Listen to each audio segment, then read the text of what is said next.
Good morning. जॉर्जियातला 9वा दिवस. मी hotel checkout केलं आहे.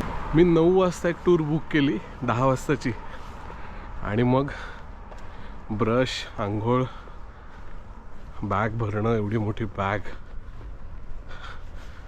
आणि हॉटेल चेकआउट. 9:40 झाल्यात आणि आता बस आहे. 2-3 स्टॉपमध्ये मी पोचेन. सो मी वेळेत आहे होपफुली. मला इथे ज्या ज्या गोष्टी घडत आहेत, जे जे किस्से होत आहेत, ते सगळे सांगायचे आहेत बसून. मला वेळच मिळत नाही आहे. बघूया आज काय होतं आहे. ॲक्च्युली ढगाळ आहे, पाऊस दाखवतो आहे, पण म्हटलं असं चालत राहिलं तर माझी ट्रिप संपेल. सो मी टूर बुक केली आहे. ढगाळ ठीक आहे, पाऊस नको. गारगार होऊन जातं सगळं.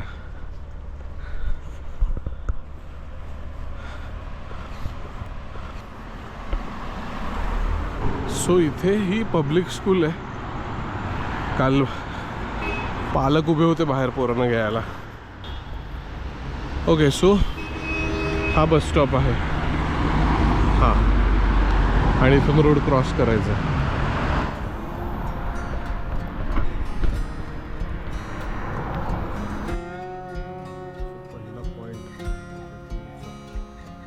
आज तिबलिसीची सिटी टूर घेतली आहे.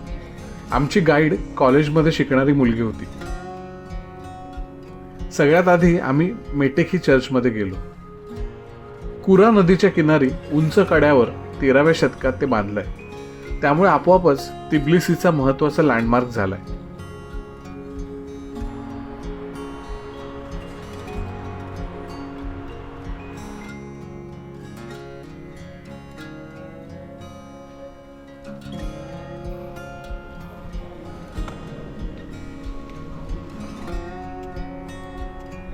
चर्चच्या समोर तिबलिसीचा संस्थापक राजा वाक्तांग पहिला गॉर्गासाली याचा घोड्यावर बसलेला पुतळा आहे. 1967 साली तो बांधला. राजाच्या हातात तलवार आहे. तो एकदम मोक्याच्या जागी आहे.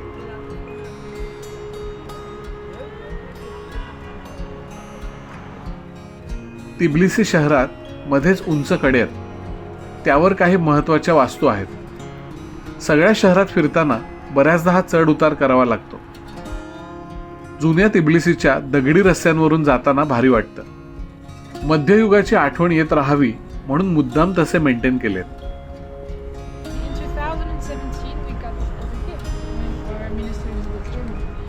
फिरता फिरता आम्ही पब्लिक सर्व्हिस हॉलच्या कोर्टयार्डमध्ये आलो. तिथे एका भिंतीचा तुकडा ठेवला होता. फारच इंटरेस्टिंग वाटला. गाईडने सांगितलं, बर्लिनची भिंत जेव्हा पाडली तेव्हा तिचे काही तुकडे शीतयुद्धाची आठवण राहावी यासाठी जगातल्या काही शहरात स्मारक म्हणून ठेवले. जर्मनी सरकारने हा तुकडा जॉर्जियाला भेट म्हणून दिला. जर्मनी जॉर्जिया मैत्री, स्वातंत्र्य यांचं तो प्रतीक आहे.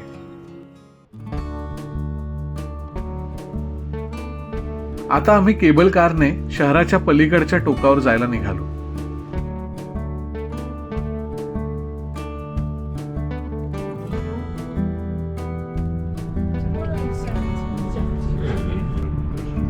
शहरातून वाहणारी कुरा नदी, तिच्यावर असलेले ब्रिज, जुनं शहर, लांबून कड्यावर दिसणारं मेटेकी चर्च, ब्रिज ऑफ पीस.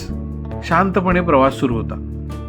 पाऊस पडायला सुरुवात झाली होती. पाऊस पडला की हवा थंड झालीच. आम्ही नारिकाला किल्ल्याजवळच्या सोलोल्की हिल्सवर आलो.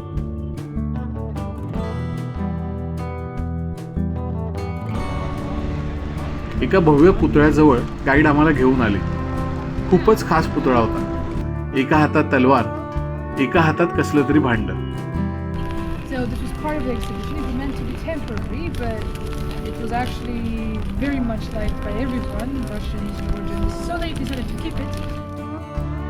कार्टलिस देदा म्हणजेच मदर ऑफ जॉर्जियाचा भव्य 65 फुटी पुतळा. 1958 मध्ये तिबलिसी शहराच्या 1500व्या वर्धापन दिनानिमित्त उभारण्यात आला. मजेची गोष्ट म्हणजे आधी तो तात्पुरत्या स्वरूपात असणार होता, त्यामुळे लाकडी होता. पण सगळ्यांनाच तो इतका आवडला की नंतर कायमस्वरूपी मजबूत बांधला. पुतळ्याच्या हातातली प्रतीकं संपूर्ण जॉर्जियाला रिप्रेझेंट करतात. तलवार शत्रूंसाठी, वाईनचा ग्लास मित्रांच्या स्वागतासाठी. एकीकडे तिब्लिसी पावलोपावली जॉर्जियाचा इतिहास सांगतं आणि शहरात फिरताना आधुनिक काळाची वाईब सुद्धा येत राहते. जुन्या आणि नव्या तिब्लिसीला जोडणारा शहरातला ब्रिज ऑफ पीस एकदम युनिक आहे. काचेचा आणि स्टीलचा हा ब्रिज लांबून पाहिला तर पूर्ण काचेचा वाटतो. रात्री यावर मस्त LED लाईट सोडतात. मॉर्स कोडमध्ये प्रेम, शांतता अशा भावनांचा संदेश दाखवतात. म्हणूनच त्याचं नाव ब्रिज ऑफ पीस. हा फक्त पादचारी पूल नाही तर मॉडर्न तिब्लिसीमधलं एक सुंदर आर्ट इन्स्टॉलेशन आहे.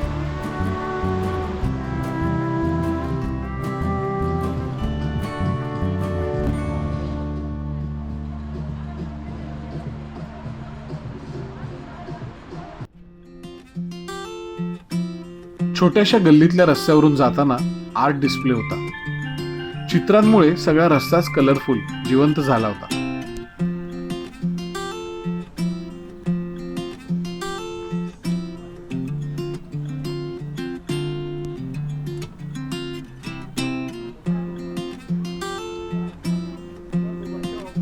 आमची गाईड खूप इंटरेस्टने सगळ्या जागांची भरभरून माहिती सांगत होती. This cafe itself was open in 1995, and behind it we see the clock tower, which in his memoirs, Gabriele writes that he wanted to, first of all, before the theater, make something cute like this, like a clock tower. जुन्या शहरात मध्येच आधुनिक building सुद्धा होत्या, cafes होते. या मस्त गल्ल्यांमधून फिरता फिरता आम्ही एका थोड्या वेगळ्या आकाराच्या प्रचंड क्रिएटिव्हली बनवलेल्या मॉन्युमेंट जवळ आलो. रेझो गॅब्रियाचे लिनिंग क्लॉक टॉवर. जॉर्जियन कलाकार, दिग्दर्शक, पपेट थिएटरचे संस्थापक रेझो गॅब्रियाचे यांचा हे डिझाईन. प्रत्येक तासाला टॉवरच्या वरच्या भागात लहान दरवाजा उघडतो आणि एक सोनेरी पंख असलेला देवदूत बाहेर येऊन घंटा वाजवतो.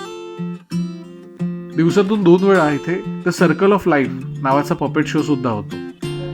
हे मॉन्युमेंट इतकं आर्टिस्टिक आहे. या टॉवरवर रेझोने डिझाईन आणि तयार केलेल्या हँड पेंटेड रंगीत सिरॅमिक टाईल्स आहेत. हा टॉवर बघून एकदम वेगळ्याच टाइमलाईनवर गेल्यासारखं वाटतं. टाईल्स, मोझेक, त्याचे डिझाईन, रंग, प्लेसमेंट्स, कमाल बारकाई. म्हणजे हा टॉवर कसली तरी भन्नाट गोष्ट सांगतोय असंच वाटलं. So I said that it was King Rostov's palace, and obviously it got ruined. When Russian Empire came here, they bought this. Also, another type of establishment was made where it was taught mathematics, sciences, and so on. Theological person itself.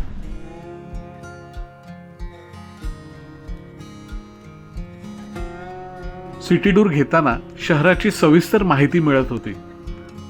100हून जास्त वर्ष सुरू असलेल्या बेकरीत गेलो. तिथली आजी तिथे 25 वर्ष काम करत होती.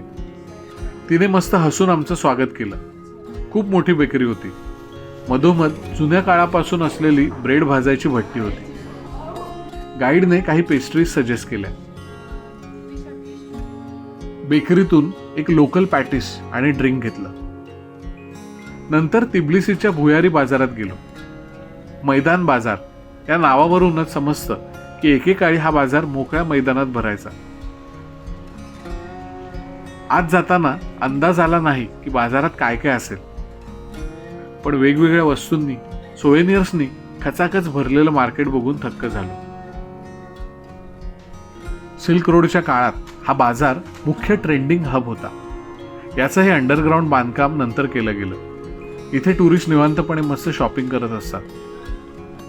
जॉर्जियन ट्रेडिशनल वस्तू, दागिने, वाईन्स, खरे आणि सजावटीसाठी बनवलेले रेप्लिका टॅक्सिडर्मी माउंट्स, हँडीक्राफ्ट्स सगळं इथे होतं. बाजाराचा लुक एकदम ॲस्थेटिक होता, कलरफुल आणि आर्टिस्टिक. आजची टूर तशी छोटी होती, अर्ध्या दिवसाची, पण शहर छान फिरता आलं. शेवटी एका रेस्टॉरंटमध्ये आलो. इथेही वाईन टेस्टिंग होतं. जॉर्जियात बऱ्याच ठिकाणी वाईन टेस्टिंग असणारच आहे आणि वाईन मेकिंगच्या इंटरेस्टिंग गोष्टीही कळणार आहेत. चिअर्स. सो हे नवं हॉटेल, आय थिंक पहिलं हॉटेलचा व्हिडिओ नाही केला आहे मी.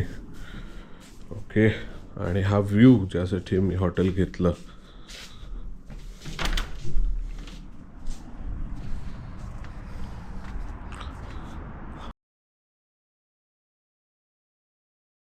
हा होता तिसरा एपिसोड तिबलिसीमधला. तर ही सिरीज कशी वाटते तुम्हाला नक्की सांगा. खरं तर मी शहरात फार रमणारा माणूस नाही आहे. सो मला आता बाहेर पडायचं आहे शहरातून. पण त्याच्या आधी हे शहर समजून घेऊया आणि काही मीटिंग्स करूया म्हणून मी तिबलिसी फिरतोय. आज तिसरा दिवस होता. तर बऱ्याचदा मी सिटी टूर घेतो. सिटी टूर यासाठी की तिथे राहणाऱ्या माणसाच्या पॉइंट ऑफ व्ह्यूने ते शहर तो छान उलगडून सांगतो. आणि आजची जी टूर गाईड होती ती कॉलेजमधली एक मुलगी होती आणि तिने खूप मनापासून खूप छान टूर कंडक्ट केली आणि मजा आली. सगळेजण खुश झालो आम्ही तिने जे काही सांगितलं, माहिती दिली त्याच्यामुळे. त्यानंतर मी 2 गमतीशीर गोष्टी सांगायच्या त्या दिवसाच्या. त्यानंतर माझ्या 2 मीटिंग्स होत्या. म्हणजे जेव्हा मी भारतातून ग्रुप टूर घेऊन जाईन किंवा छोटे छोटे ग्रुप्स पाठवेन, 2 जण 4 जण अशी जॉर्जिया फिरायला पाठवेन, तेव्हा तिथल्या कंपन्यांबरोबर मीटिंग होती. तिथल्या टूर कंपन्यांबरोबर DMCs बरोबर मीटिंग होती आणि त्यांचे पॅकेजेस काय, ते कशी सर्व्हिस देतात किंवा काय, अशा पद्धतीच्या मी 2 मीटिंग्स या तिसऱ्या दिवशी घेतल्या. तर पहिली मीटिंग होती, कॉर्पोरेट ऑफिस होतं त्यांचं. बरं, मी सकाळी हॉटेलमधनं जो चेकआउट करून निघालोय ती मोठी बॅग मी टूर कंपनीच्या ऑफिसमध्ये ठेवली, टूर पूर्ण केली आणि दुपारी जेवण वगैरे करून मी ती बॅग घेऊन डायरेक्ट त्यांच्या ऑफिसमध्ये गेलो, ट्रॅव्हल एजन्सीच्या ऑफिसमध्ये.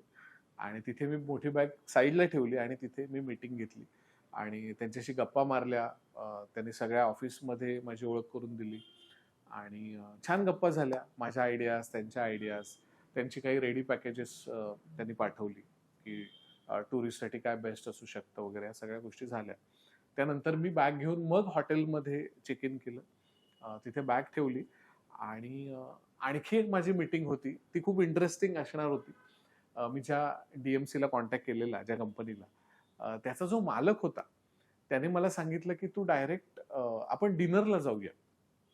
तर तो मालक, त्याचा एक मित्र पोलंडवरनं आलेला, त्याची फॅमिली आणि मी, असे आम्ही रॅन्डम लोक डिनर टेबलवरती एका लोकल रेस्टॉरंटमध्ये गेलो आणि जॉर्जियन फूडचा आस्वाद घेत होतो.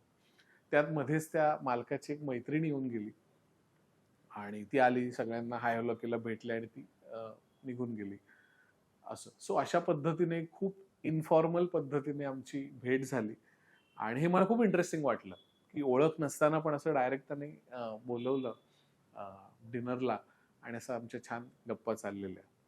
तिथे गंमत अशी झाली की भरपूर डिश येत होत्या टेबलवर आणि फार ओळख नसताना आपण कसं घेणार ना भरपूर, म्हणून मी एखादा पीस घेत होतो आणि एंडला सगळ्या डिश निघून गेल्या आणि माझं असं झालं की आज मी उपाशी राहतोय की काय. ओके, पण कसं घेणार डायरेक्ट, कसं दिसतं ते. ओके, तर अशा पद्धतीने ह्या 2 माझ्या मीटिंग झाल्या तिसऱ्या दिवशी आणि इंटरेस्टिंग होत्या. माणसं इंटरेस्टिंग आहेत, जॉर्जियन माणसं मला आवडली. फुल जॉली आहेत, पार्टी करणारी आहेत. ठीक आहे, प्रत्येक टूरला वाईन देतात ते टेस्टिंगला, तर काय सांगायचं अजून. तर हा होता तिसरा एपिसोड. आपल्या कझाक अल्माटीच्या 2 बॅचेस चालल्यात एप्रिल आणि मे महिन्यात. एप्रिलच्या 3 सीट्स राहिल्यात फक्त. गेल्या व्हिडिओमध्ये मी 5 सीट सांगितलेल्या, सो 3च राहिल्यात. लवकरात लवकर 1-2 आठवडेच राहिल्यात, आता बुकिंग क्लोज करायला लागेल. सो लवकरात लवकर तुमची सीट बुक करा. आणि मेच्या पण आहेत 5-6 सीट. सो एप्रिल मे तुम्हाला जसं जमतंय तसं या. आणि ही सिरीज कशी चालली आहे नक्की सांगा, लिहा तुम्हाला काय वाटतंय ते, आणि भेटू दर रविवारी. येत्या उन्हाळ्याच्या सुट्टीत रानवाटा इंटरनॅशनल बरोबर चला अल्माटी कझाकिस्तानला. चारिन कॅनियन, कोलसा आणि कॅन्डी लेक्स, भरपूर पार्क्स, असा एक मस्त देश एक्सप्लोर करूया. ग्रुप टूरच्या पुढच्या बॅचेस एप्रिल आणि मे महिन्यात. लवकरात लवकर तुमची सीट बुक करा.